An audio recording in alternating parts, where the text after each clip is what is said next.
जय बाबा नीम करोरी, जय हनुमंत स्वरूप, परम पूज्य गुरुदेव।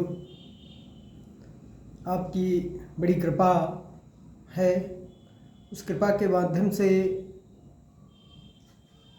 कुछ एक ऐसी घटना मेरे साथ घटी जिसका मैं आप सभी लोगों के सामने लाना चाहता हूँ। और वो उसे घटना भी कह सकते हैं, और या एक प्रकार से जो भी माना जाए वो माना जा सकता है, लेकिन उसको हम एक चमत्कार का ही रूप मानते हैं। मेरे यही जहाँ बाबा जी का मैंने स्थान बनाया है, रामपुर नैमिष रोड शांति निकेतन में, वहाँ पीछे करीब 5-6 माह से एक मधुमक्खी का बहुत बड़ा छत्ता अंदर दीवार के लगा हुआ था। और मेरे साथ इस प्रकार से बाबा जी की आराधना और उनके गुणगान में, उनके ध्यान में रहते हुए काफ़ी समय व्यतीत हो रहा है। तो उसी बीच में सुबह का मुहूर्त जो होता है, ब्रह्म मुहूर्त में, मैं कुछ जीव, गाय, कुत्ता, जो भी इस प्रकार से आ जाते हैं, उनको कुछ सूक्ष्म जलपान भंडारे के रूप में कराता हूँ। चिड़िया, उनको कुछ देता हूँ। चींटियाँ, उनको कुछ। तो ये छोटे छोटे भंडारे हैं, उनको मैं करता हूँ, जीव सेवा। और उस बीच में मुझे बड़ा कष्ट हुआ और कि ये कैसे जाएं और इनका किस तरीके से भगाया जाए। तो हमारे यहाँ जो विद्यालय की देखरेख करते हैं, उन्होंने एक जो मधुमक्खी के छत्ते को निकालने वाले होते हैं, शहद निकालने वाले, उनसे बात की।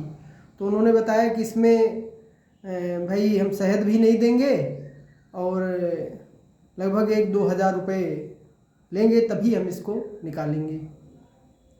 उन्होंने मुझे बताया कि ये किस तरीके से इसका निदान किया जाए। तो मैंने कहा भाई अब क्या बताएं, महाराज जी से ही कहता हूँ, उन्हीं से अपनी बात रखता हूँ, छोटी हो या बड़ी हो, जो उनकी मैं आराधना में हूँ, उनके ध्यान में हूँ, उन्हीं के शरण में हूँ। तो उनकी शरणागति का जो भी प्रकार है वो उन्हीं से मुझे कहना है। तो मैंने ये बात रखी कि बाबा जी क्या करें हम, कैसा ये आपराधिक रूप हो जाएगा अगर इनको हम जलवाते हैं तो भी ठीक नहीं, कोई निकालने वाला आता है वो भी इनको जलाएगा, निकालेगा और अग्नि प्रकट करेगा तब ये जाएंगी। तो कुछ एक दिन ये बात मैंने रखी और उनके सामने भी गया। तो हमने कहा, माँ महारानी, जहाँ से आपका आगमन हो पुनः वहीं चली जाओ, यहाँ क्यों हमसे हमारे ऊपर दोषारोपण होगा। और बाबा जी से भी मैंने अनुनय विनय किया। वो चमत्कार हुआ, मैं बता नहीं सकता हूँ। एक मधुमक्खी का बच्चा तक वहाँ पर नहीं है। वो सब सुबह ही हम जब गए तो एक भी मधुमक्खी का कोई कण वहाँ पर या किसी भी प्रकार का मुझे नहीं मिला। मुझे बहुत अंदर से वो हुआ कि बाबा जी, आपको एक छोटी छोटी बातें जब मेरी आप सुनते हैं, जिनका हमारे पास कोई निदान नहीं होता, आप निदान कर देते हैं, तो कैसे न मैं आपका हो जाऊं, कैसे न आपके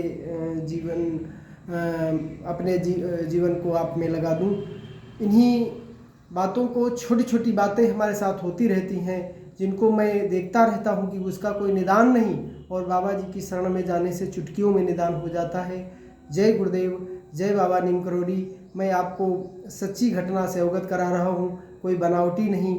मुझे तो आज 9 माह और 28 दिन बाबा जी की आराधना में हो गया है, और इस बीच मैंने एक अन्न का दाना तक नहीं ग्रहण किया। और मुझे भरपूर शक्तियाँ प्रदान की हैं। किसी का बीपी लो हो जाता है, किसी के कोई समस्या आ जाती है, मुझे सकुशल आराम से वो मेरे जीवन को चला रहे हैं। मुझ में किसी भी प्रकार की कोई दिक्कत नहीं हो रही, और आराम से मैं रह रहा हूँ, और उनकी आराधना करते हुए मुझे बहुत अच्छा लग रहा है। बाबा जी की पूरी कृपा हो रही है, किसी भी प्रकार की कोई दिक्कत नहीं। मुझे इतना उन्होंने कंट्रोल कर रखा है कि किसी भी प्रकार से अन्न आप खा रहे हैं, अन्न की तरफ मेरा ध्यान जा कर के मेरे मन में कोई लालच भी नहीं कि अन्न ये खा रहे हैं। मुझे कुछ लोग कहते हैं मन मानता नहीं, पता नहीं कैसे नहीं मन मानता।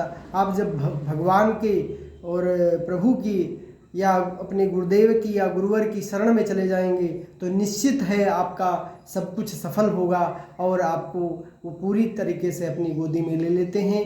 आप विश्वास करके देखें और उनके निकट जाकर देखें। धन्यवाद। जय बाबा नीम करोड़ी। आप सभी लोगों को जो मुझे मेरे साथ घटना घटी उसको मैंने आप तक शेयर किया। जय गुरुदेव, जय बाबा नीम करोड़ी।